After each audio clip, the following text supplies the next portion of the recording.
Good evening, everybody. It appears that we are live, so let me just make sure that everything on YouTube looks good, that the sound is coming through, as always, and then I will get going once I see everything looks good on that end. As usual, if at any point you have a problem with the sound or anything, just let me know in the chat. I'll be keeping an eye on that as we go. All right. I see everything looks good. Okay. Well, hello, everybody. So we're good. We are ready to go. I got everything I need in front of me. So no sound. That's not on my end. That's on your end. Sorry. Okay. For those of you that do not know me, I'm your host, Dodgeball Dan, the pseudoscience man. For those of you that don't spend way too much time on YouTube, that was a joke. If you happen to stumble upon this down the road, having searched for something on Nathaniel Jeanson or his book Replacing Darwin, my name is Dan. I'm an evolutionary biologist. This channel is Creation Myths, and what we do here is deal with nonsense creation science. So that's what we're going to do tonight. I have a really special treat tonight. We are going to be talking about the book that you see right over there, Replacing Darwin, The New Origin of Species by Dr. Nathaniel Jeanson. Now, before we get into that, just a couple of quick programming notes. I mentioned last week when I did my, what has been my weekly Evolution for Creationists, that the schedule going forward is going to get a little bit weird. I don't know what the schedule is going to look like after tonight, next week. Next couple of weeks are going to be a little bit touch and go with a lot of stuff going on at work, so we'll see. But I'm really happy that I have the chance to sit down and do this before things really bog down. So before we get into the talking about this book, let me tell you a little bit about the author, Dr. Nathaniel Jeanson. Dr. Jeanson has a PhD from Harvard, as if this ever comes up, if you're ever talking about Jeanson or his work with creationists, the fact that he has a PhD from Harvard comes up every time. His degree is in cell and developmental biology, and after he graduated, he went and worked for ICR, the Institute of Creation Research. Now, that was back in, what year was that? That was back in 2009, it looks like. And then he now works for, he's affiliated with AIG. So he's kind of bouncing around the creationist sphere, going from one of the big three to the other one of the big three, the third being CMI, which Jeanson has not yet been affiliated with. So one thing I want to make crystal clear before we get into this, before we talk anything about the book, is that Jeanson, when he got this job, when he graduated and started working for ICR, he said straight up, in his kind of entrance interview profile, which is, that's the top of it. And you can search Jeanson, ICR, whatever. And this still pops up. This is still live on their website. He said straight up that he's going to lie to you. He said he's going to lie to you. And this is the line right here. It's on the same piece. And I'll link this down in the description afterwards. Oh, that you can't read that. Hang on, let me fix that for you. Here you go. He said, with a promising and lucrative career in medical research open before him, Jeanson said he underwent a career shift at Harvard. I asked myself, how can I use and abuse my training to influence eternity rather than for temporary gain? So he's just saying straight up here, I am going to use my credentials as a cover to misrepresent the science. It says right there in black and white. You can Google this. It's live right now. And I know because I literally just 5 minutes ago took a screenshot of this and put it in here. So Jeanson is just straight up saying, I'm not going to be straight with you. And let me tell you, as we go through this book, which again, we are dealing with Replacing Darwin, he does not disappoint in this measure. It's there's a lot going on in this book here. So let's get into Replacing Darwin. So let me tell you how we're going to do this, actually, because this may not be what a lot of you are expecting. We're not going to do tonight an in-depth takedown of Nathaniel Jeanson's like body of creation science literature. He's got a lot of publications over at like AIG, for example, and I've addressed a lot of those in other videos. I will include links to those relevant videos in the description. So I've talked about, for example, his mitochondrial most recent common ancestor calculations. I've talked about created heterozygosity in the context of what he's written in this book and elsewhere. So I'll include that stuff in the description once we're all done here. But we're not going to do like a point-by-point takedown of his science. This is not going to be a comprehensive Jeanson debunking. This is a book review on replacing Darwin. So kind of the degree to which Jeanson's like science is wrong is kind of incidental to whether this book is good, right? So what we're going to do is actually go through, and as I read this book, I would take screenshots and like circle things that I thought were interesting and worth commenting on. So we're going to go through, I have over 80 pages here that I've screenshotted, and there's stuff that I want to point out. And what I want you to keep in mind, and I'll try to remind you this as we go, is that it all kind of falls into three main categories. So what you see are a lot of assumptions or assertions that are either just like oversimplifications of biology to the point where it's inaccurate, or just straight up just wrong. And I'll point those out when relevant.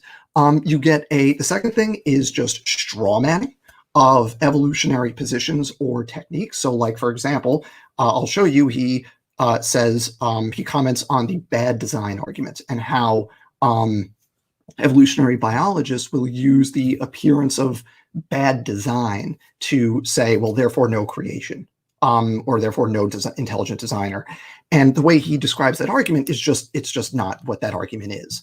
And then the third thing that he does, and again, I will happily point this out on the multiple occasions it happens, is that we either have a misunderstanding or a misrepresentation of how science actually works in a way that biases the conclusions in Jeanson's favor. So what he likes to do, for example, is say, well, I made a prediction. Nobody's tested this prediction. Therefore, it's up in the air, and we shouldn't jump to the evolutionary conclusion. It's like, well, it's actually your job to test that prediction, and until you do, nobody has to take you seriously. And he does this multiple times in this book, saying, well, that's a prediction that no one's tested.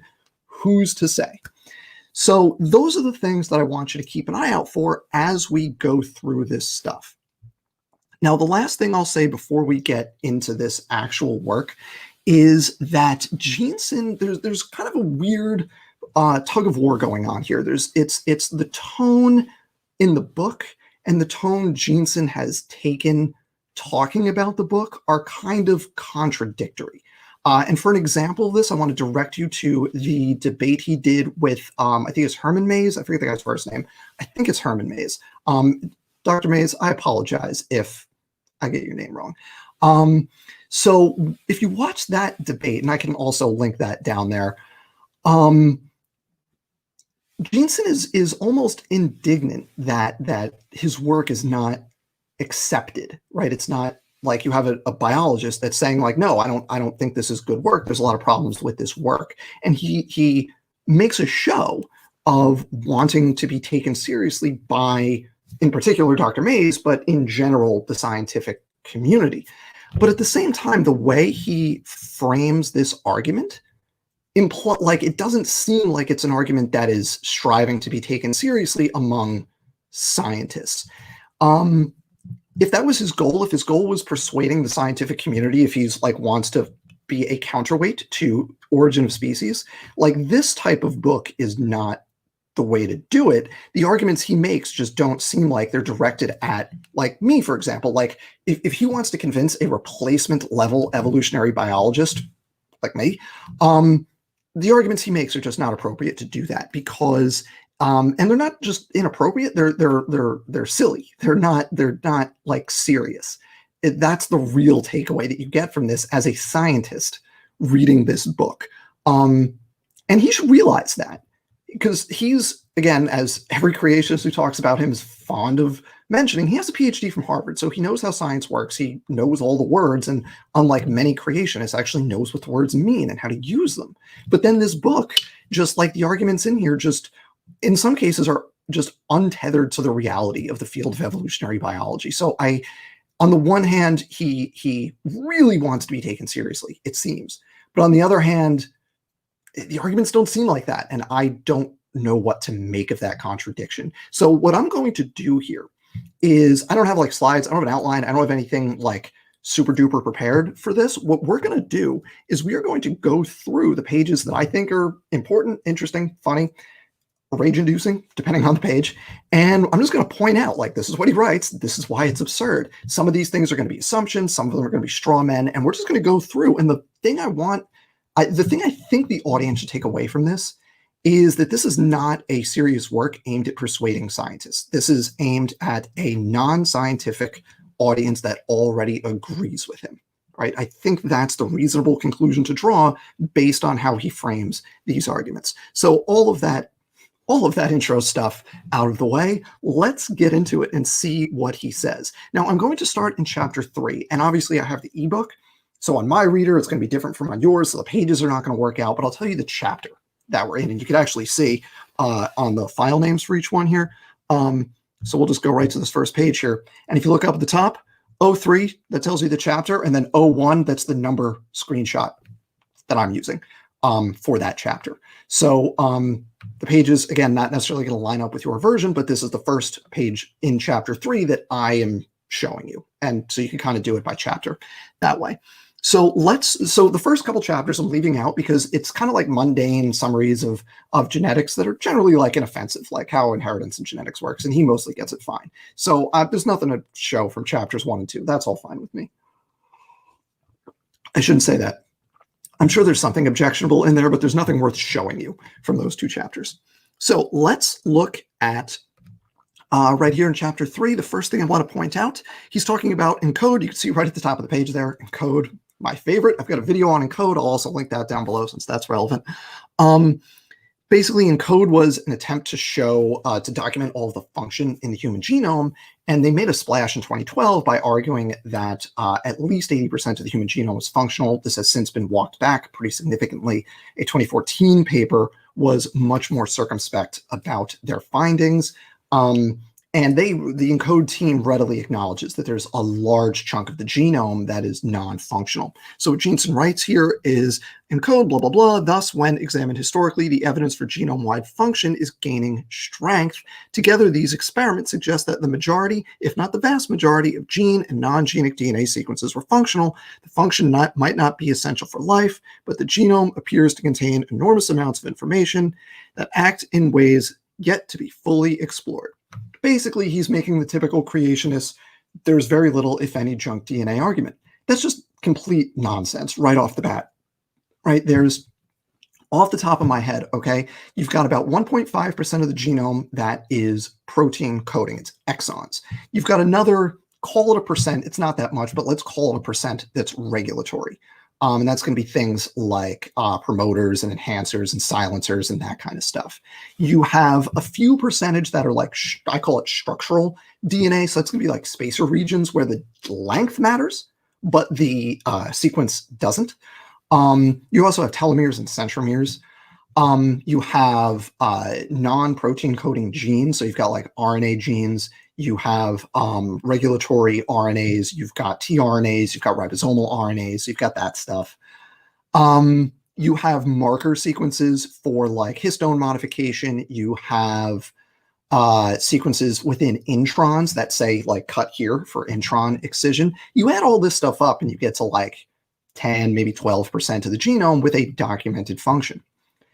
There's a whole lot of the genome, like over 50%, that's derived from either retroviruses, they're called endogenous retroviruses, basically dead viruses, or some kind of transposable element like a DNA transposon or an RNA transposon. Most of that stuff does nothing. Some of it might be transcribed because those things have promoters to transcribe. That's how those things would propagate. But they don't have a function for us. And if you biochemically analyze them, you see some activity, but a lot of that activity has to do with keeping them from doing things. And a lot of that stuff, the majority of that, like 55-ish% that falls into those categories, the majority of that stuff is actually so degraded it can't be doing anything.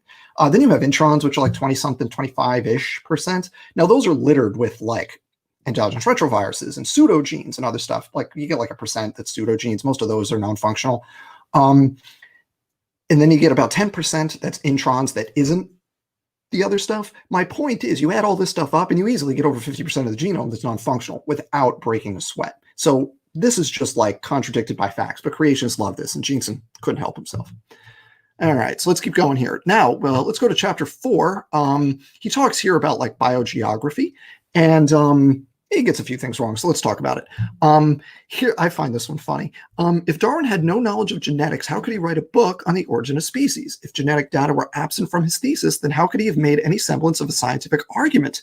Furthermore, why did his arguments gain such traction? First thing I want to point out is that last question. How about because they have robust support and it turns out they're right? Like that idea is just unthinkable, right? That they might actually be correct. The other thing here is, it makes me wonder if Jeanson has read Origin of Species, because Darwin lays out a very clear case. He starts by saying, look, we know how like selective breeding in domesticated animals works. We know how that works. You select for a trait, you get offspring that have that trait. Well, Darwin goes on, that happens in nature. And then he describes examples and his evidence for it. And he talks about like island populations compared to mainland populations and different island populations and how things are similar and different, and how adaptation to the similar environments on the islands leads to those similarities, right? And he actually builds a very robust case. Obviously, he didn't use genetics because the field didn't exist, right? But like, to wonder how Darwin made his case, just read the book. Oh, by the way, speaking of read the book, I should note, a bunch of people, for some reason, seem to think I have not read this book. If you're one of those people, you're wrong. And if you want, I can show you the dates. I took these screenshots. They're back in June when I read the book. For anyone that's way too far down the YouTube creationosphere rabbit hole, some rando named that goes by Rawmat made a doctored video purporting to show that I was lying about having read this book, and I got a video on that that I can also throw in the chat because that's relevant to this book. But yeah, caught him manipulating video to make it look like I was lying. Fun times on YouTube, everybody.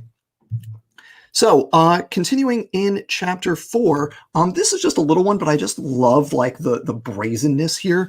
Like he's not trying to hide the fact that we're just equivocating in a hilarious way. So anyone that's familiar with geology will find this particularly interesting. Today, no one denies the existence of an ice age. Evolutionists and modern creationists disagree on the timing and the number of ice ages, but both freely invoke the phenomenon. Thus, historical climatological events plausibly explain the existence of mammals on the British Isles.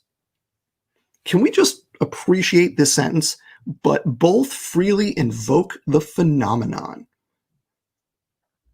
I feel like there's this is called equivocation, everybody, right? We're gonna take two things that are not the same. We're gonna take an apple and we're gonna take a lawnmower, and we're gonna be like, nope, those two, it's not even apples and oranges. We're gonna take these two things, and they are apparently the same. Geologists looking at the record of when the ice ages occurred and how long they lasted, how many they were, and Jeanson saying there's one because in the young Earth model there was one ice age, and saying I have an ice age, you have ice ages. Who's to say? Tomato, tomato. It's ridiculous.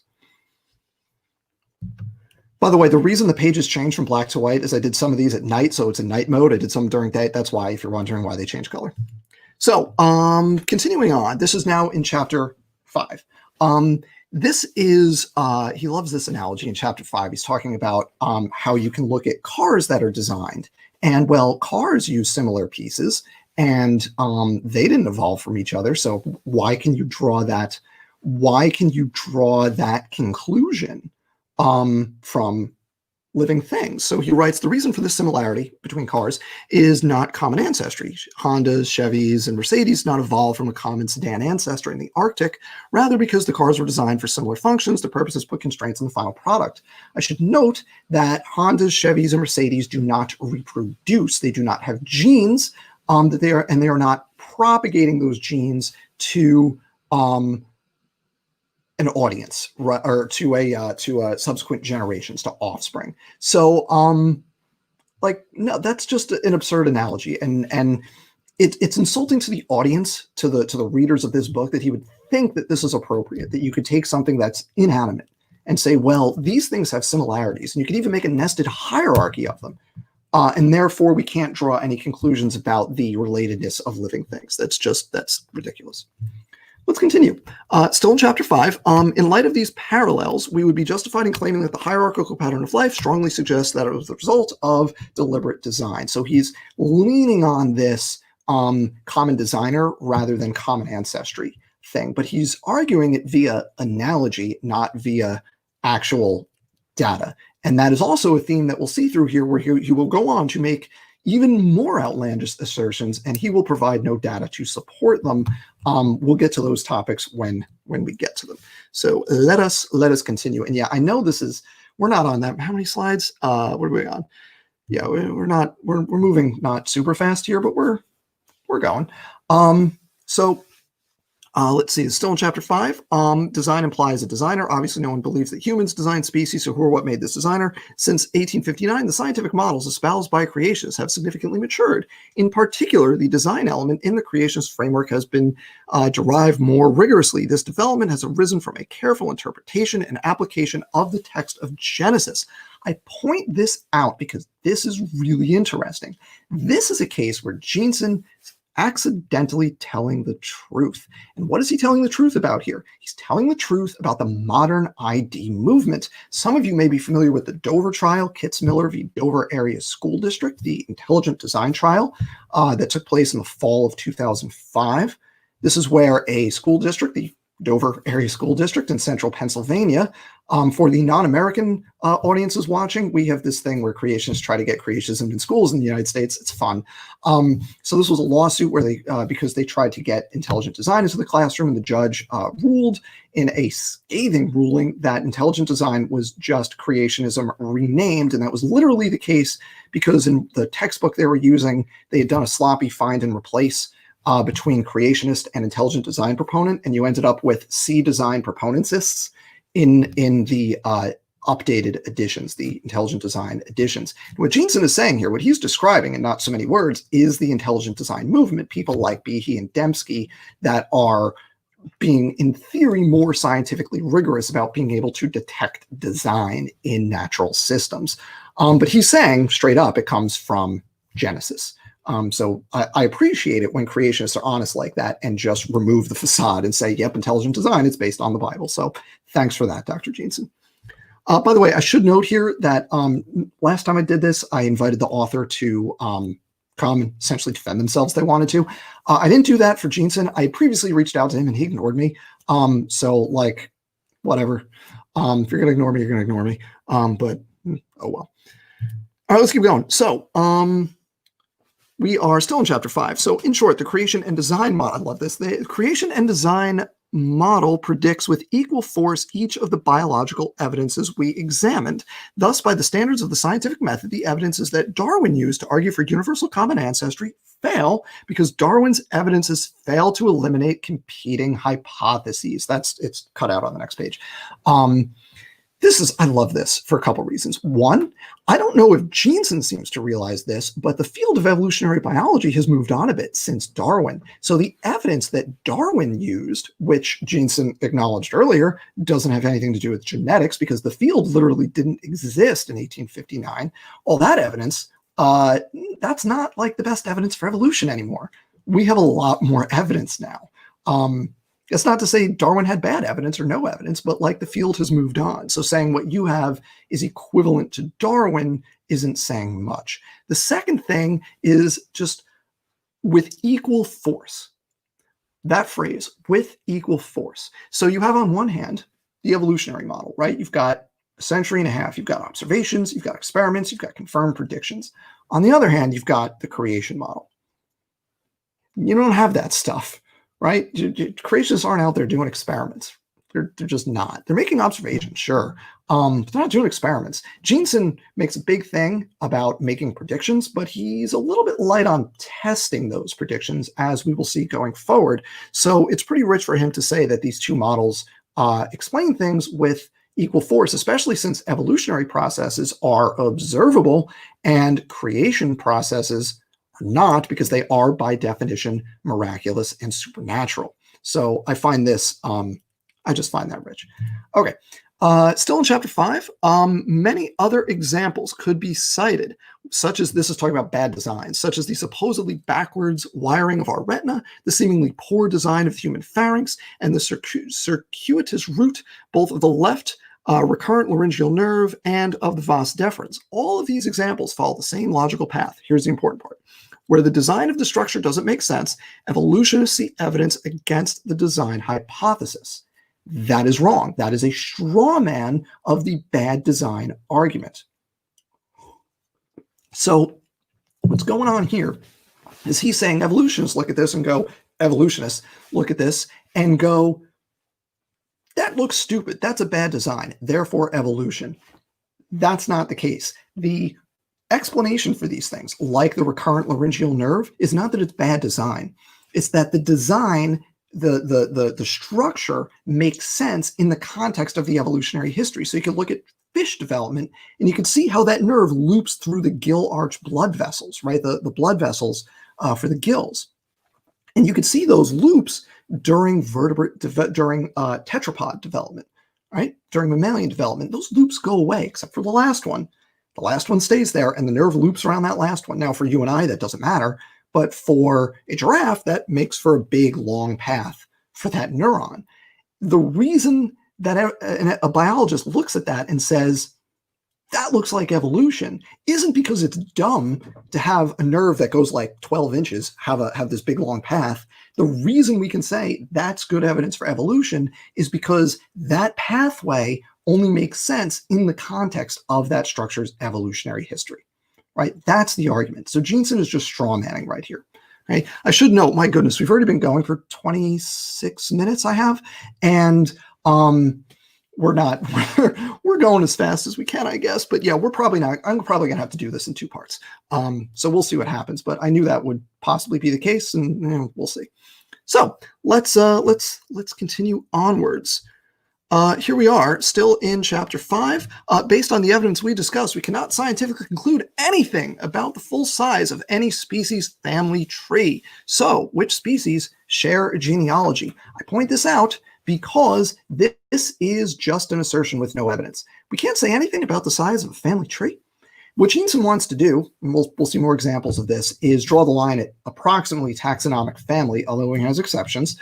But he doesn't have a good reason for doing that. But he says, look, within families, we can say, hey, you've got, you could look at mitochondrial DNA and things, and they go together. So families share a common ancestry, but we can't go any further than that. We don't know. We can't really be sure.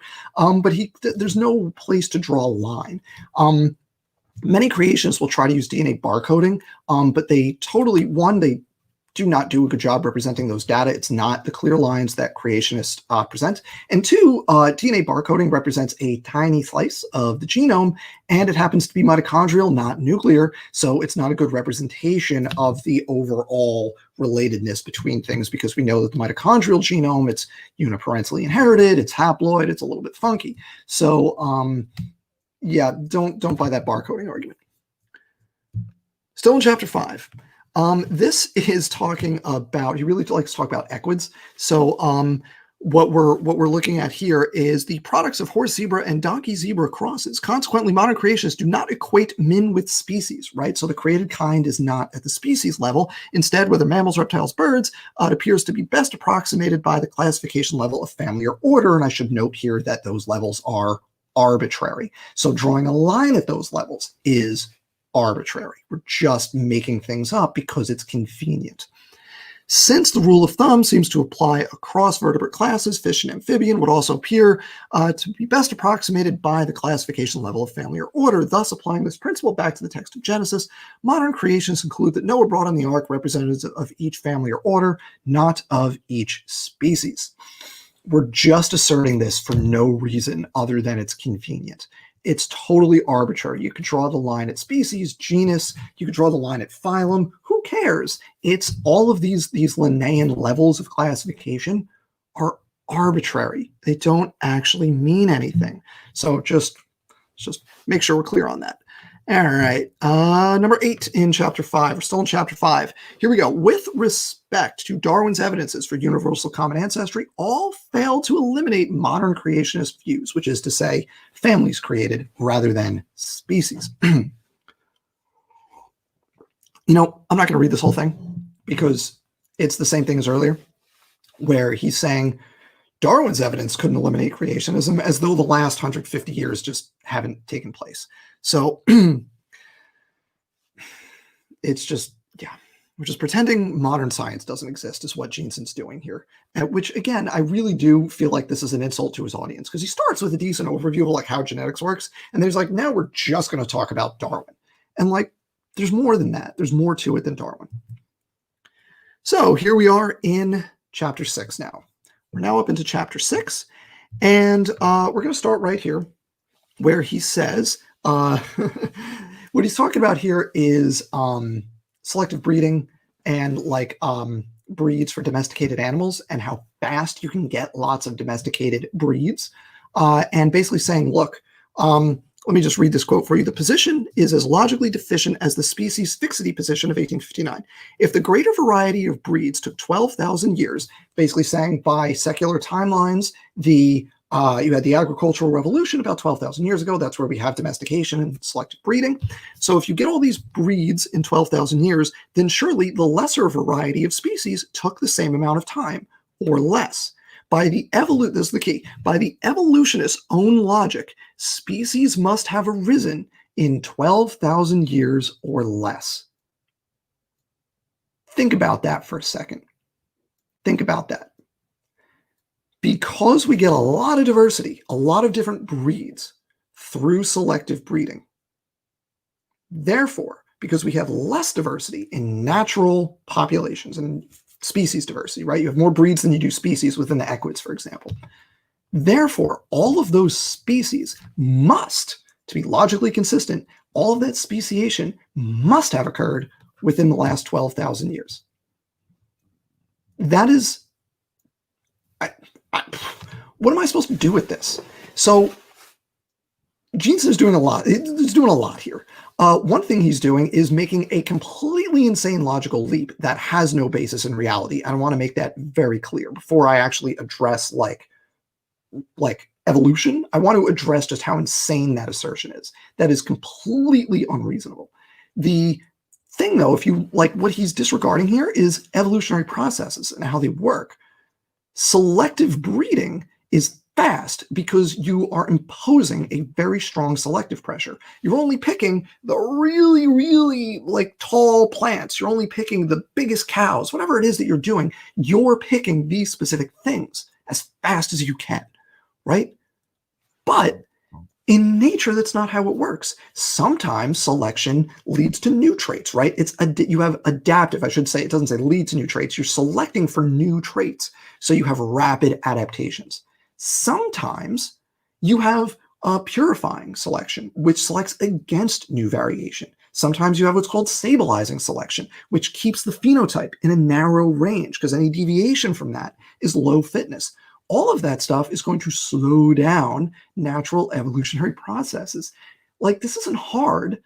I don't know whether Jeanson doesn't realize what he's doing here makes no sense or if he's just being dishonest about it. I honestly don't know. But this passage is like, just what are we doing here? I cannot emphasize enough just how ridiculous this is. And there's more like this, by the way.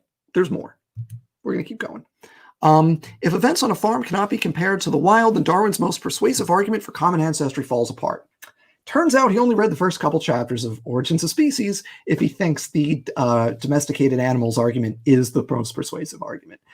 Darwin leans on that pretty heavy in the first quarter of the book, but then he makes lots of other arguments in the rest of the book, and Jeanson just kind of hand waves those away, I guess, or hasn't read them. I don't know, but this is just funny. And I don't have anything else to say about that because that's just silly. I should say, actually, I will say in grad school, and this is a really fun thing that my department did when I was in grad school. We did one semester of our Evolution Journal Club, going chapter by chapter through origins and picking a modern paper that's on the same topic as the chapter. And it was really cool, and went into a lot of the evidence. I presented a really cool paper on intra versus inter-specific competition. Darwin doesn't use language that's that technical, but he gets into it in the later chapters, and it's very interesting. All right, let's keep going. We're still in chapter 6 here, everybody. So further, the time argument I just presented has a built-in acknowledgement of the differences between, so this is back to the 12,000 year thing, breeds and species, hundreds of species. I'm not arguing that hundreds of species formed in just 12,000 years. I'm arguing that this time scale produced just 7. If over 800 breeds can form, then surely 7 can form in that time period. Then again, if species outnumber breeds, Darwin's claims about ancestry within families would never have gotten started. Thus, the recent origin of species is a difficult concept to escape. Once again, I don't know whether he thinks his audience is stupid or he doesn't understand basic evolutionary. Like, I honestly don't know, because this makes no sense. Okay, like he's saying you can get breeds really fast. Therefore, the speciation had to happen within that time.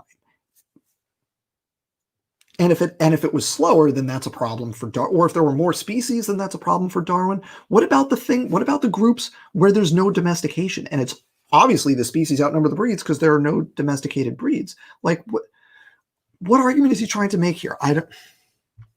If I seem exasperated by Jeanson, I am. Okay. Now we get into some fun stuff because they're numbers and they make no sense. So if species on all continents formed at the same rate, that if is doing a lot of work there because that's not happening, then the rate of 2.5 new species per year would have dropped 80% to an observable rate of 0.4 new species per year per continent, inhabited continent.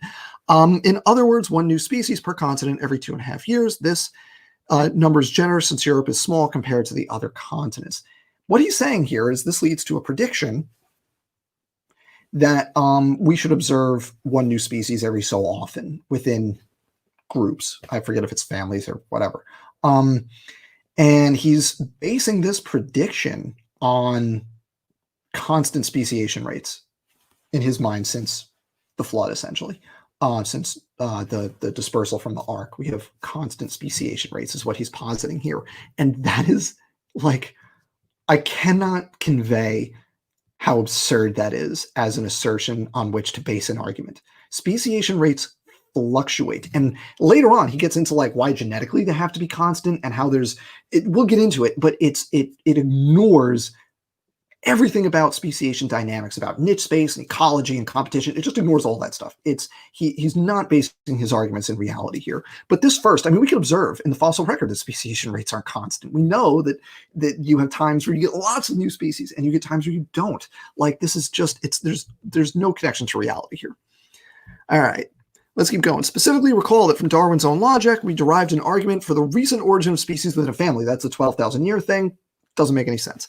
When multiple families are forming species simultaneously, we can calculate an overall rate for the entire group.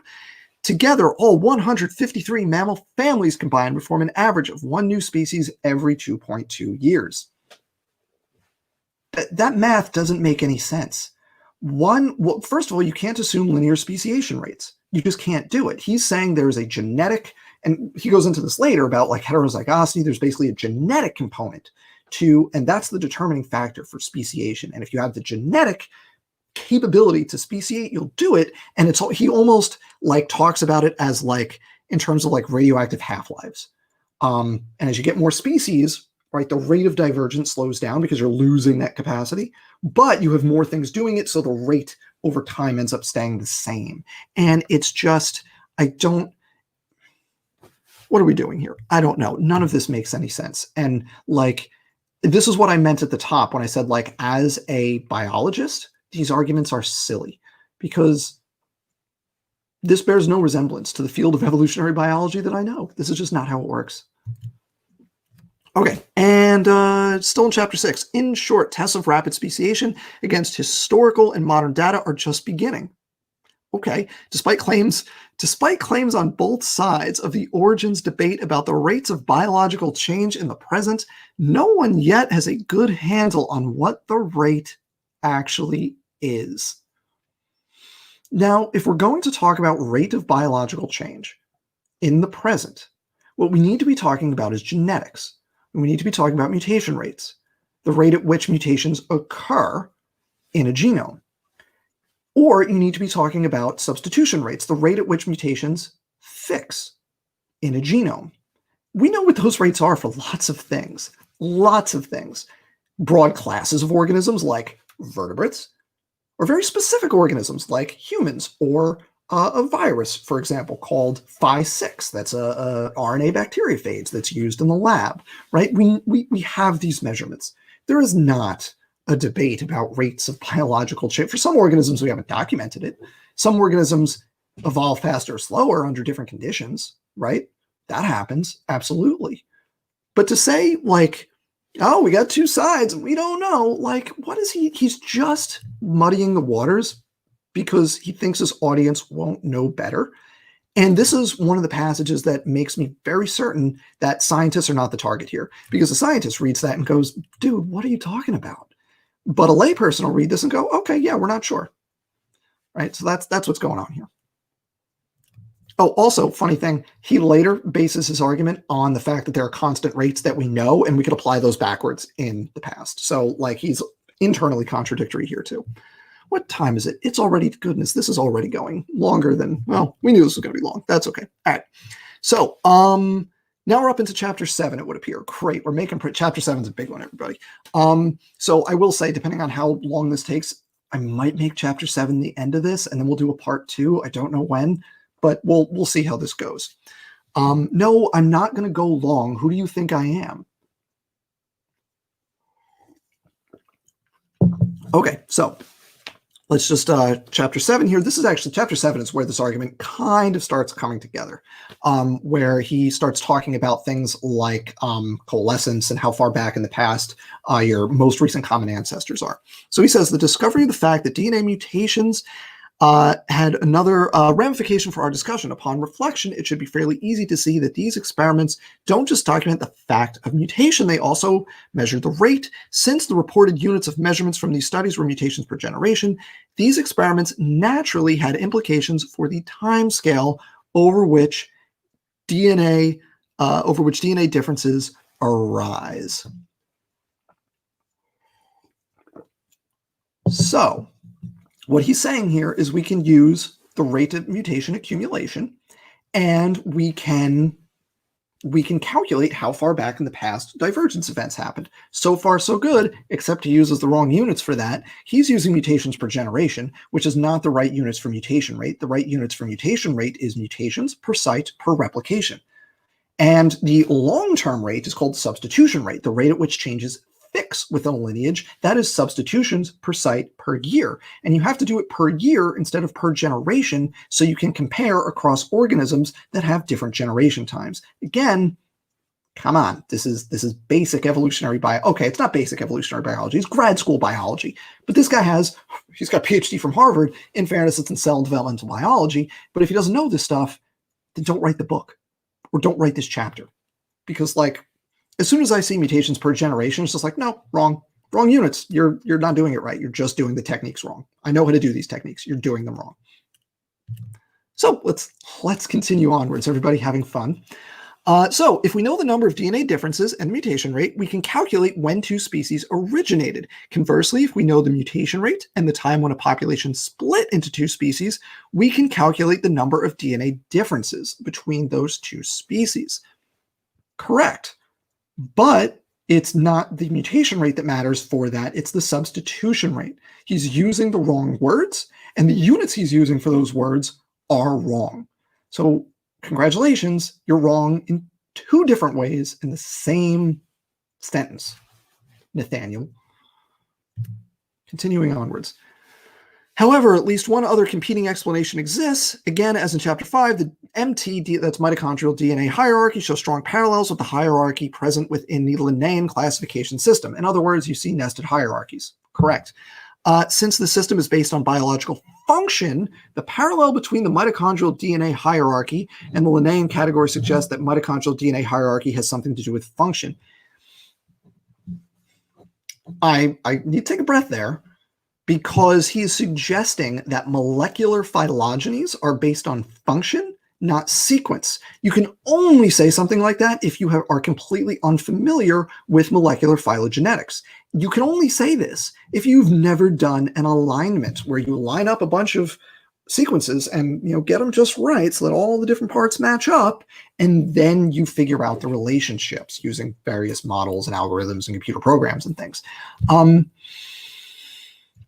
I just like the degree to which, like, the audacity to make this argument, clearly having no idea how to do it, is just, it's astonishing. And I want to just say to the audience that I appreciate that if you had not done these things, like when I was in grad school, the lab that I was in was a viral evolution lab, and my colleagues worked on viral phylogenetics. My work was kind of upstream of that, working on like the parameters for their models, things like bias mutation rates.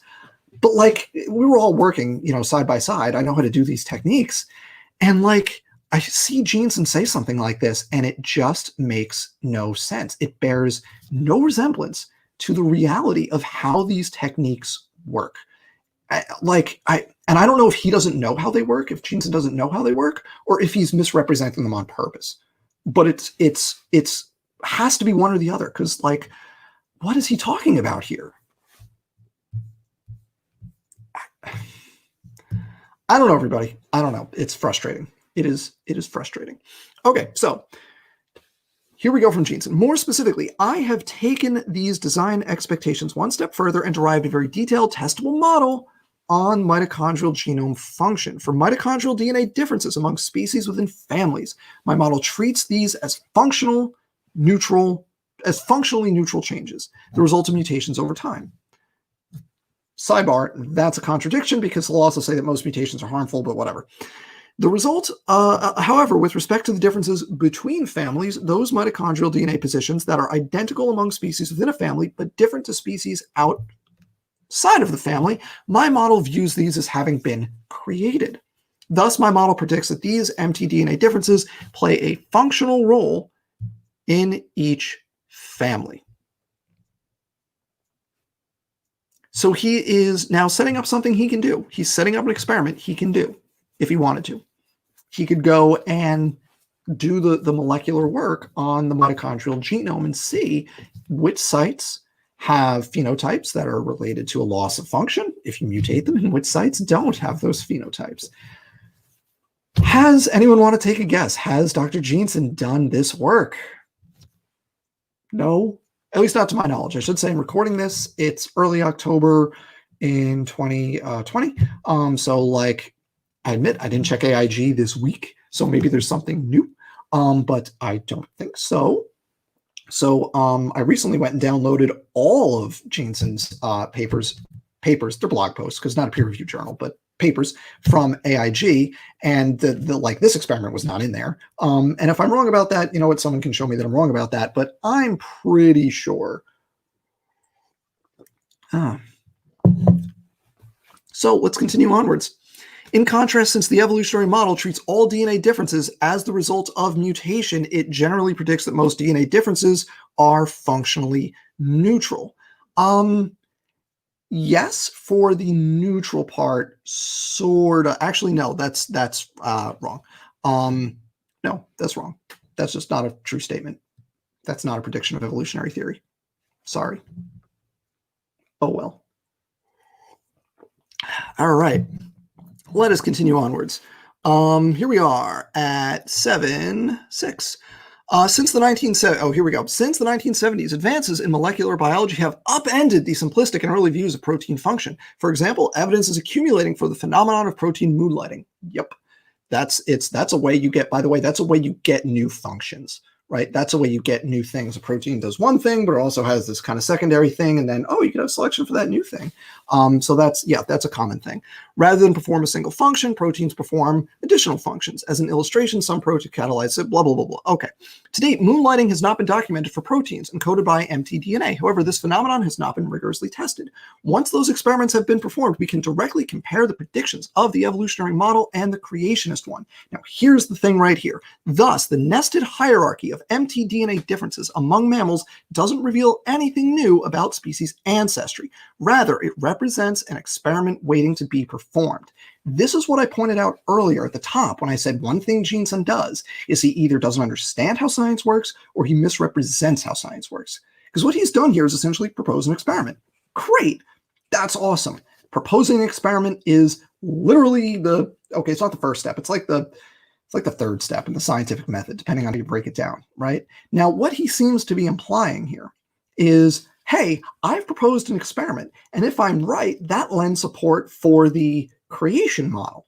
Therefore, because my proposal has not been refuted, we should treat the two options as equally likely. We don't have evidence for evolution. We have an experiment waiting to be done.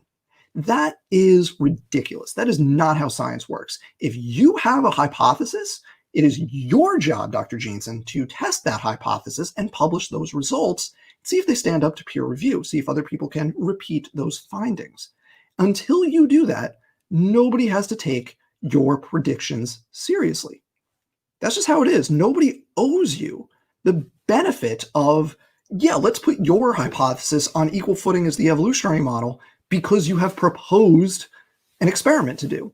Do the experiment and show that the results match your prediction. Then we can have a conversation. But this is just saying, you're coming in, you're shouting, I have an idea, and expecting everyone to take it seriously without having any support for that idea. Right? That's what Jeanson's doing here. And this is not the only time in this book he does it. That is a common trick that he does, and you should be aware of it. Those are the games he's playing right here. Let's continue. Together, all of these methods rest on a foundational assumption. Whether the method involves the rate of salt flow into the ocean, the rate of radioactive decay, the rate of tectonic plate movement, the speed of light, or any of these other processes that we discussed, present rates have been assumed to be largely constant for all of Earth's history. Now, the assumed is the thing I want to point out there, because one, some of that stuff is not assumed to be constant, like the rate of salt flow into the oceans. I'm not a geologist. I know that rate is not constant. And I know some geology people are here. If I'm wrong about that, correct me. But my understanding is that is not constant, or at least the rate of, I should say, the rate of accumulation is not constant. Also, plate tectonics, I don't think that's constant either. The other things, like we've measured things like radioactive decay, like there's this thing called the Oklo reactors that if no one's ever heard of, you should check those. They prove that radioactive decay has been constant for in the neighborhood of 2 billion years. It's not up for debate, frankly. But I show you this because we're setting up a straw man with this. So we're going to get to a moment in a few minutes with this. We are setting up one heck of a straw man here. And this is kind of laying the groundwork for it. So let's continue. In response, the evolutionary community has largely dismissed these data. So talking about like catastrophism, global flood, that kind of stuff. Regarding the assumption that rates have been constant over millions or billions of years, they've asserted that this assumption must be accepted despite the fact that YEC and flood models make testable scientific predictions. Evolutionists have ignored or rejected these creationist claims. Here is Jeanson being indignant that people do not take him seriously. It's not that evolutionists have ignored the creationist claims, it's that they don't carry any weight. Okay, that's why they're not taken seriously. In effect, they do make predictions. If you have a global flood, that has lots of implications for geology, right? We should see global signs of a global flood. We know what that should look like. We don't find it. Didn't happen, right? So that's the kind of thing that we're talking about here. Jeanson is saying, oh, you don't know what the modern creationist model looks like. No, we do. We do. It's just wrong. We don't see what you say we should, what your model says we should see. All right. So this is just him being a little bit touchy about that. Here we go. To be consistent with evolutionary practices, this is the big straw man. To be consistent with evolutionary practices, we should assume constant rates of change in genetics. In other words, when using the mtDNA clock to trace a species history, we should assume that the clock has ticked at a largely constant rate. This is, oh boy. So what he's saying is, you evolutionists, you assume all this stuff like radioactive decay and speed of light, all this stuff, you assume all this stuff happens at the same rate. If we're going to be consistent, you should assume that mutations happen at the same rate. And specifically what he's saying is that mutation accumulation happens at the same rate, because you're talking about long time periods here. Once again, I find myself wondering if he's misrepresenting evolutionary biology or if he doesn't understand it. Because we know there are things that are going to affect the rate of accumulation. If a genome is operating under a neutral selection regime, then you see more mutations accumulate than if it is operating under strong purifying selection. If a genome is operating under rapid adaptive selection, so you're adapting to a new environment, for example, then you tend to see the accumulation of non-synonymous changes very rapidly as the species adapts to that new environment. And once it gets good in that environment, once it reaches a fitness peak, you tend to see purifying selection. And the rate at which new changes accumulate in the genome slows down at that point, because you're at a local fitness peak. So any deviation from that, you get worse. So over time, and you could do this in the lab with viruses, it takes like a couple of weeks to document this. We know that the rate of accumulation changes over time. So what Jeanson is doing here is just proposing an enormous straw man based on this ridiculous logic of you have to be consistent, you have to say everything's consistent over time. It's just a huge straw man when it comes to genetics, and then he bases a bunch of the rest of his arguments on that straw man. It invalidates like a whole big chunk of this book, the fact that it's based on this. It's just insane. Yeah. Okay, so now just a programming note here. So we're at 55. My God, we're at 55 minutes. And I'm like a third through this stuff. So we're definitely going to have to do a part 2. I'm going to go through chapter 7, and let me see how much is there in chapter 8. Give me 1 second, everybody. I'm just going to see how much there is in chapter 8, and we'll see if we do chapter 8 or not. We may have to, there's a lot in chapter 8. But then it's 8, 9, 10. 9 is short, but 8 and 10 are quite long. So 7 is quite long too. So what we're going to do is we're going to finish up my stuff for chapter 7. Then we'll call it, and then in part 2 we'll do chapters 8, 9, and 10. Is what we're going to do. But what I hope is that even just going up through chapter 7, basically doing 3, 4, 5, 6, 7, you see the silliness of Jeanson's arguments so far. I hope that's clear to everybody. So let's continue onwards here.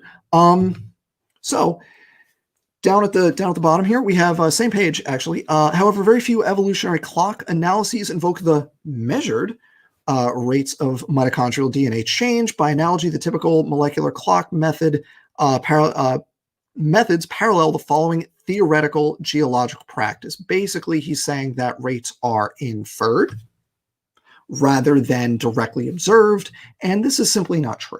What you can do, and I'll say this again probably for later, I think for later chapters, what you can do is take populations where you know when they diverge from each other. You measure the differences and you can calculate the rate of accumulation in those lineages. Easy. We have historical records for this because humans are pretty good at keeping track of when we do stuff, especially when it's within the last few thousand years. And we have populations like that. You could look at various populations around the world, island populations, they have different settlement events. And you could then say, okay, we know that this island was settled from this area at this time. How long have those populations been apart?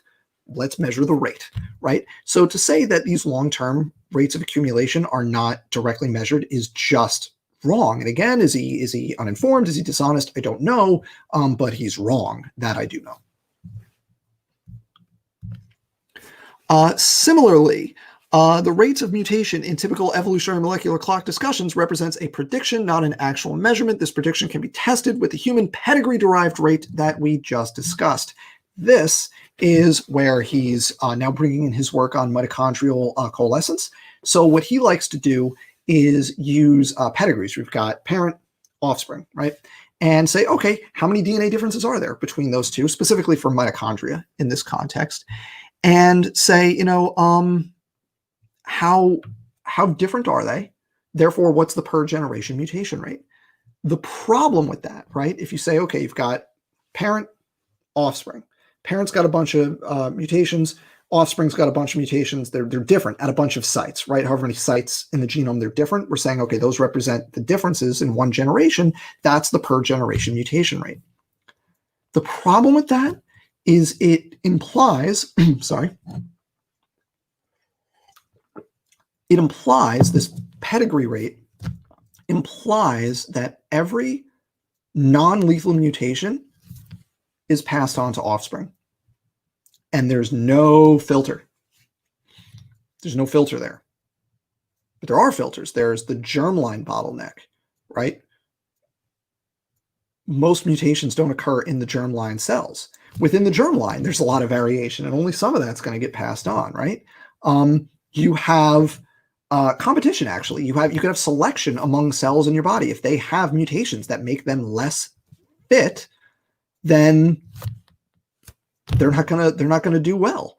So and they're not therefore going to win in the competition against the other gametes. So you have all these levels of filtering, even within a single generation. But Jeanson just, nope, we're gonna look at the pedigree mutation rate. Every difference represents a mutation, and the result is vastly overstating the mutation rate. Like, it's a simple error. I've got videos on this. I'll link them.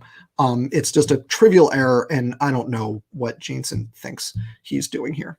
Okay, so here's some math for you. And I apologize, but here is some math. So we're going to look at this. At a mutation rate of one base pair per 76 to 419 years, a minimum of blah, blah, blah, of 21,000 DNA differences. One mutation, it does the math. The evolutionary timescale predicts mitochondrial differences far in excess of what is observed. He's just ignoring selection, for example. And he actually talks about selection later on, but he just kind of hand waves it away. But like, why would you think that selection doesn't happen? Why would you think that every mutation that occurs is going to persist in the lineage? That makes no sense. And you shouldn't have to be an evolutionary biologist to realize why that makes no sense. Okay, so that's, you know, it is what it is, but yeah. Okay. So here we are looking at figure 7.4, which is right below. See 7.4, use precise calculations. Again, the evolutionary timescale predicts mitochondrial DNA differences far in excess of what observed. This is not true.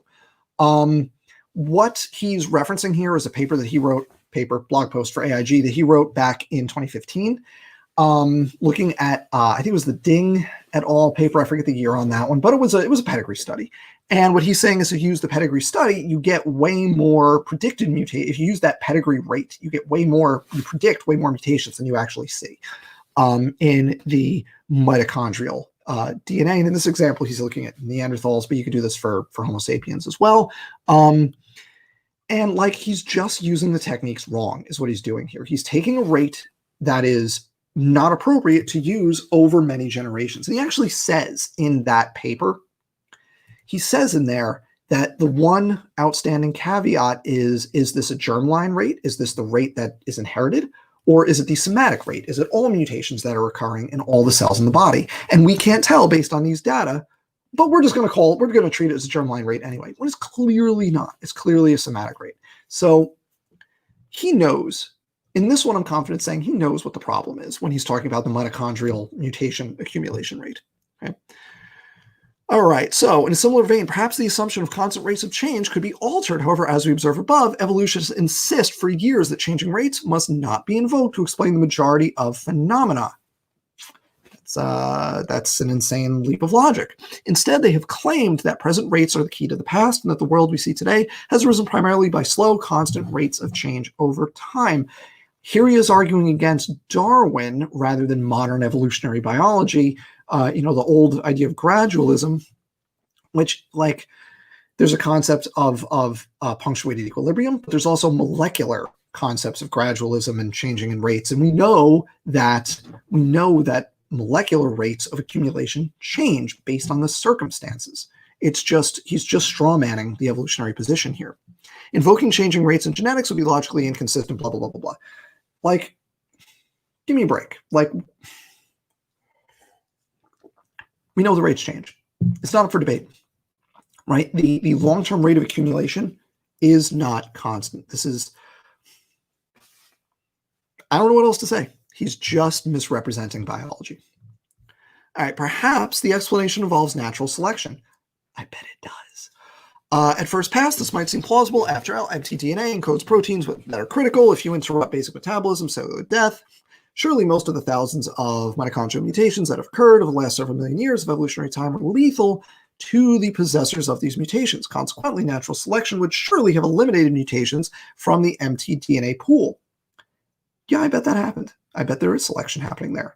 That's why if you look at the long-term rate of mutation accumulation, like if you compare someone of African descent to someone of, for example, indigenous Australian descent, you see fewer changes, fewer differences than you would predict based on Jeanson's rate. You can predict based on Jeanson's rate how many differences there should be in that group using evolutionary timelines and migration events and things. You can make that prediction. You're wrong because there is a filter. There are many levels of filtration, weeding out differences, right? It's not just selection. It's also drift. It's inbreeding, right? There's lots of levels of filtration over long time scales. So we're just going to pretend that stuff doesn't exist. How might we evaluate the natural selection hypothesis? The scientific community has long established practice of dealing with scientific controversies. We've already discussed in chapter 4. Yeah, okay, so now we're falling back on the making predictions, my predictions, blah, blah, blah. When two hypotheses often competing explanations for the same phenomenon, one must be eliminated before inferences can be made. And what he'll go on to say is, well, Darwin didn't eliminate mine, therefore we have to treat them equally, which is ridiculous. Continuing on. In light of this historical practice, we can revisit the evolutionary explanations of natural selection. The elimination of thousands of differences of mutations by natural selection might seem plausible, but to be scientific, this explanation would have to make testable predictions. For example, the mitochondrial mutation rate of the most divergent African people groups, Sand people, etc., has not yet been measured. Can the evolutionary explanation of natural selection predict what this rate will be? In other words, what before the rate is actually measured, will evolutionists publish a guess? Now, here's the thing. This is what I said before. It's not evolutionist's job to do Jeanson's homework for him. He has to do his own homework. He needs to test his hypothesis. The other thing is that we can actually do this. What he's saying, we haven't done it for the specific lineages he's proposing right here, but this has been done. So, for example, you can calculate, you can do what I said before and look at known divergence times and do the rate then, and you see that it slows down. You could also do this in the lab with viruses. That's what my experience is, doing like mutation accumulation with viruses. I can predict over time in viral lineages how many mutations I should expect to see based on different selective regimes. You could even do this with viral outbreaks, and you could actually see the slowdown in real time. It's super cool. And I'll give you an example. In the late 70s and early 80s, I'm going to use this example again in part 2, I think. There's 2 new viruses in dogs, canine parvovirus 2 and canine parvovirus 2A, CPV2 and CPV2A. And basically, over the course of like 6 or 8 years, each of these viruses in the late 70s into the early 80s basically jumped from a different species into dogs and then spread throughout the world. And what we observe in these viruses is a higher substitution rate early in that spread, and then it slows down once it's spread around the world. And the reason for that is that it adapted to the new host. One of those viruses was evolved from a cat virus. I forget the name, feline panleukopenia virus, I think it was. And there's going to be a test on that at the end, by the way. So just make sure you write that down. You can see early on in adapting to the new host, you had a higher than expected substitution rate. Substitutions per site per year was elevated for the first few years. But then after like the early 80s, that rate slowed down because now you're experiencing purifying selection in the new host that you're relatively well adapted to. The rate changed. We can observe the rate. We can make predictions based on that event. Like we know this happens when viruses jump. So there's no reason to say like evolutionists can't make predictions about what the rates are going to be. Not only can we do that, we can do it in a more sophisticated way than he's proposing here. We're almost done for tonight, ladies and gentlemen. There's only a few more things, and I'm sorry this is going so long. I wanted to limit this to an hour, and that's going to be the goal for part 2 as well. So we're almost going to get halfway here. All right. So In other words, the 6,000-year timeline makes testable predictions about the rate of mtDNA mutations. Strictly speaking, that's true. They're not the ones Jeanson makes because his techniques for evaluating those rates, they're just wrong. Like his techniques, taking the pedigree rate and then applying that writ large across many generations is just wrong. It doesn't make any sense. So, yeah, he makes predictions, but they're not valuable. I'm going to come back to this tree here because this is a hilarious bit of misinterpreting a tree. I'm going to come back to this later. But like, just hold that thought. I'm going to come back to that. Some of you know where I'm going with that. All right. So there's some good stuff in here because this is their typical, I've shown you this because this is like Henry Morris level stuff. And we're still in chapter 7. We're going to wrap it up at the end of chapter 7. So shellfish are not limited to mountaintops. Fossil records filled with remains of once aquatic creatures. Even currently landlocked regions like Kansas were once underwater. Moreover, whatever process caused the fossilization, like shellfish, must have been extensive. For example, many of the fossil-bearing layers cover entire continents. Some of the sandstone layers in North America reach from California to New England. Sure, I don't care. I'm not a geologist. Maybe that's wrong. I don't know. It doesn't matter to me. An effect as wide as North American continent requires a cause at least equal in size. The cause must also have been catastrophic rather than slow and gradual. Numerous fossils have been found that describe fossilization, ichthyosaur giving birth, blah, blah, blah. You've heard, if you're familiar with old school, like Henry Morris level young earth creationist stuff, you're familiar with all these examples. I'm surprised he doesn't mention clams that are closed that are actually brachiopods. The idea here is I show you this because, yes, Jeanson is trying to make a more sophisticated argument, but like this is like, we can see the evolutionary lineage from the old school creationists from like the 70s in his work here. You can't escape that old school stuff. It's all there. All right. So let's see. Let's go down to here.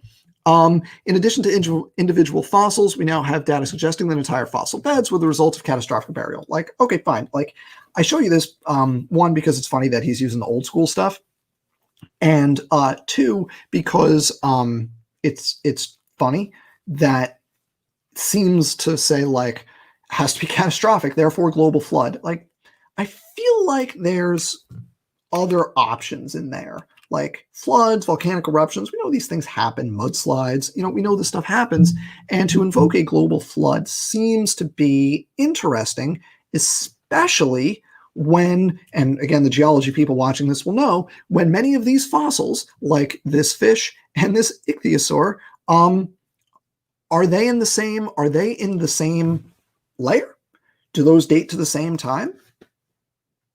I mean, I don't know for these two specific fossils, but my guess is no. And if you're going to have a big flood depositing a whole bunch of stuff, it would seem like that you should find things together instead of separated by lots of non-flood deposited rock, which is what we actually find. So continuing onward, I swear we're almost done with the chapter 7 stuff here. Yeah, there's only a few more things. So here we are. The book of Genesis offers no details on the identity of these three women, and this is that tree I want to go back to because this just shows how Jeanson just like does not get this. So he's talking about how. So he's talking here about how if you look at this phylogeny of mitochondria, saying you have 3 nodes, right? 1, 2, 3, and each of those represents one of the wives of Noah's sons. Now this is an unrooted tree, meaning there's no common ancestor and descendants. The problem here, and the fun part here, is that if you root that tree, it doesn't have 3 nodes. What you get is 1 node. If you root at the middle node of those 3, then you get a node, right? And then it branches, and then the other 2 are descended from it. So instead of having 3 sisters, what you're getting is a mother and 2 daughters. If you root at one of the nodes on either side, you get grandmother, mother, daughter, right? If you draw out the tree. So like trying to fit those data, this tree right here, into 3 individuals, right, that are not familially related, that makes no sense. And all that means is that Jeanson doesn't know how to read a phylogeny. And I do want to direct everybody to I do want to direct everybody to Evograd's fantastic series on this. And I'll link that down below. He actually graphically shows what I just described. Like, here's the tree. If you root it, here's what you get. Showing how Jeanson is just wrong about this, because I don't know if he thinks he can trick his audience into thinking that that's what this tree shows, or if he doesn't understand how to read an unrooted tree. But he's doing it wrong. I don't know. All right, that was this one. Okay, now we're down here. Okay, up to this point, you may have noticed that I said nothing about yet predictions for Neanderthal DNA. I did so deliberately. The explanation for these differences follows from what I've just discussed. When Neanderthals and modern human sequences are visualized together in tree format, the Neanderthal sequences branch off the sub-Saharan African lineage. The nerve. That's not true. And I have stuff on Neanderthals. I have a debate with Standing for Truth on Neanderthals, and I've done a couple of creation myth videos on this specific thing. That's what he just said is not true. Neanderthals do not nest within sub-Saharan Africans. That's wrong. They share a common ancestor with the Homo sapiens clade. And what Jeanson just described here is just completely false.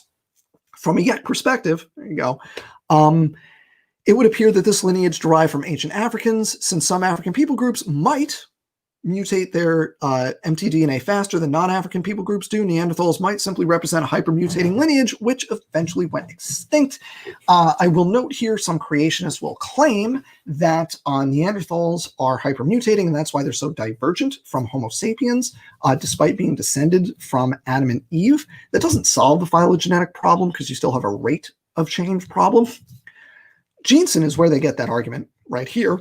But Jeanson later on says something that contradicts this, because he says, remember, Neanderthals are hyper-inbred. Jeanson says that heterozygosity is directly proportional to mutation rate. And if you're hyper-inbred, you have lots of homozygosity. Jeanson himself is saying you can't be hypermutating and inbred. And that's what creationists say, some creationists say, with Neanderthals. And I realize that's kind of a niche claim, a little bit inside baseball there, but just for anyone who is familiar with that argument, not only is that bonkers and is completely unsupported by evidence and would require a rethinking of the field of population genetics, it is actually contradicted by what Jeanson says in here. He says something about plants, and they've shown that the mutation rate is directly proportional to the level of heterozygosity, and he goes on to say we should apply that more broadly, which would contradict the idea that you could be both inbred and hypermutating. So that would seem to invalidate this hypermutating hypothesis here, according to Jeanson, like 2 chapters later. There's a lot of internal contradictions when you read it closely. All right, and then we have number 22, and this is a two-parter, A and B. Oh my goodness, we have 25. Okay, so we're going down to 25. We're almost done here. Okay, so in every case, the evolutionary timescale predicted mutations far in excess of the differences observed today. Wrong. Again, it's just wrong because he's using the wrong rate for accumulation. He's using the pedigree rate, not the substitution rate. Related. In other words, it's the same page. In other words, none of the predictions came close to the actual number of differences observed among these species. He's looking at a bunch of different species, but he's using the wrong measures. Like, this is not hard. The second thing he's doing is he's ignoring selection, and he's making the same error that I pointed out before. He's assuming every non-lethal mutation persists in these lineages. You can't make that assumption. You can't do that. You can't look at the one generation mutation rate, the rate at which mutations occur, and say all of those mutations should accumulate generation after generation, and they don't. Therefore, the evolution rate is wrong.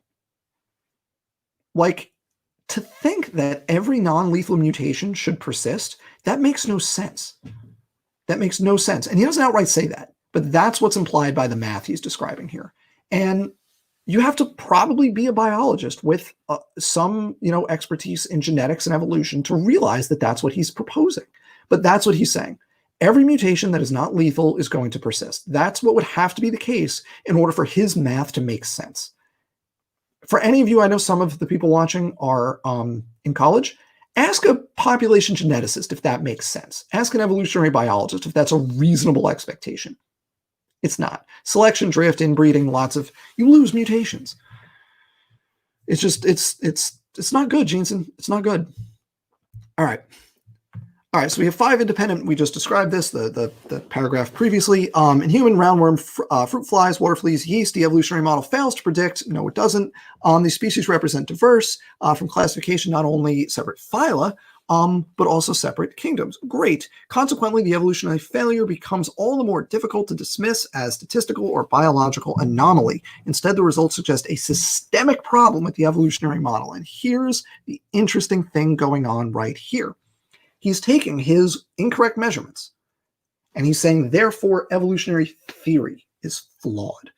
Writ large, the whole idea has a systemic problem because of these calculations I've done. At the top, remember I said one of the big things he does is make questionable assumptions and assertions and then base an argument on this shoddy foundation. This is a key example of this right here, where he's using these rate of mutation accumulation calculations that rest on sand. They're not based on anything legitimate. But he's saying, based on his half-assed math, that, well, this invalidates this raises questions about this whole field. And it's just like an evolutionary biologist reads this, it goes, what are you talking about? You're not even doing the math right to be able to start to have the conversation. So like when people are dismissive of Jeanson and he gets like a little bit touchy about it and he gets, he seems offended by it, that's his fault, right? The reason no one takes him seriously is because he pulls stuff like this. Okay. So let's see. That gets us to this one. In other words, I'm confident that I can predict the mutation rate in the over 1 million invertebrate and fungal species, which the mitochondrial DNA mutation rate has not yet been measured. Great, do it. Do the prediction. He has said multiple times, I've shown you multiple times, where he has said, I can make an accurate prediction. Therefore, I'm right. No, you have to show that the prediction is correct. Do the work. Show that the prediction is correct. Do the actual science. Publish it. Then maybe people might consider taking you seriously. But making the predictions doesn't cut it. And how many examples have I shown? I've shown 3 or 4 already of like, I'm making a prediction, therefore, we don't know. And I'm not even showing all the examples. This is a trick he pulls. It's just not how science works. And he wants his non-scientific audience to think that it puts creationism on an equal footing. But the scientific audience would know better. And that's why, again, I'm pretty clear. It's clear to me that his audience is non-scientific. So last thing I'm going to show you tonight, because, oh my God, we've been going for 80 minutes. I am so sorry, everybody, oh my God, there's still 30 of you here. Thank you. Despite these caveats, a clear picture emerges from all these invertebrate and fungal analyses. In each of these cases, the results were consistent with the 6,000-year time scale. These results suggested the observations that we made of human mitochondrial DNA were not an anomaly. No, see what we're doing here? Now we're expanding it another step to saying, no, this validates my math for humans. Like, what are we doing? I mean, putting aside the minutia, and I do want to say, like, Evograd's work is amazing on this, and I think that is the definitive takedown of Jeanson's work. I don't think he deserves that much care and attention in responding to, because, for example, here we're comparing yeast and vertebrates, yeast and chordates, yeast and mammals. Like, mammals have a germline and yeast are unicellular. Why are we thinking we're making anything resembling an apples to apples comparison here? That makes no sense. There's extra levels of filtering when you're multicellular, when you have a germline, that yeast do not have because they do not have a germline because they are unicellular. And yet we're gonna pretend that that math makes sense. So when I read this, I could go through and we could go through and I could repeat Evograd's work. I could do similar kind of work to that. Why? There's nothing valid here to even start to evaluate. To evaluate this as though it is a serious set of arguments is to mischaracterize what this work is. So what I want to finish with tonight, because I've gone way too long and we're going to have to do a part 2 here. But what I want to finish with tonight is the takeaway so far is that Jeanson is not making a scientific argument to a scientific audience. The argument he is making is an argument of presupposition. He's saying, here are the foundations, right? Genesis. He said it earlier. I pointed out to you where he said this is based on Genesis. He's starting with a set of presuppositions, and he's using sciencey words and kind of doing math, but not really, to reassure a creationist audience that is a non-scientific audience, that there is a scientific foundation for the things they believe. That, as far as I can tell, is what this work is doing. This is not a serious argument made for scientists to try to convince them, despite the title, that this model is a replacement in any way for the evolutionary model. There's not even an attempt of that. And as we've seen through the assumptions and the leaps of logic that he has made here, he's not attempting to make that argument. And how many equations does he present? There's a few places where there's math, but like there's no like equations in terms of like modeling and things. Now he does do some equations in his work for AIG. It's a little more technical than this book, but it's still laughable in that he's like, for example, misusing mutations versus substitution rates, right? So it's not serious. So that is where I am going to wrap this up. So let me just say that for everybody here, thank you for watching. If you enjoyed what we just did, give me a like. And if you haven't subscribed, subscribe, because there'll be more of this, including a part 2. I'll try to do that soon. Maybe I'll even try to do that like tomorrow. We'll see. But I'll do a part 2 soon. And then after that, I don't know when I'm going to get more stuff out. But that's what we're planning to do down the road. There will definitely be a part 2 here. And then and in part 2, we'll cover chapters 8, 9, and 10, which, man, I haven't even showed you all the graphs of linear speciation rates that look like staircases. It is not good. So there's a lot that we're still going to cover. There's some of the worst parts of this book that I have not gotten to yet, but I hope the takeaway so far is that Jeanson is not making serious arguments. This is just like not a serious attempt at proposing a scientific theory. So that's where I will leave this. Thank you all for watching. I really do appreciate it. And have a great night, everybody. Good night. Now let me awkwardly just bumble around for a minute while I find the end broadcast button. All right. There it is. Thank you, everybody. Good night.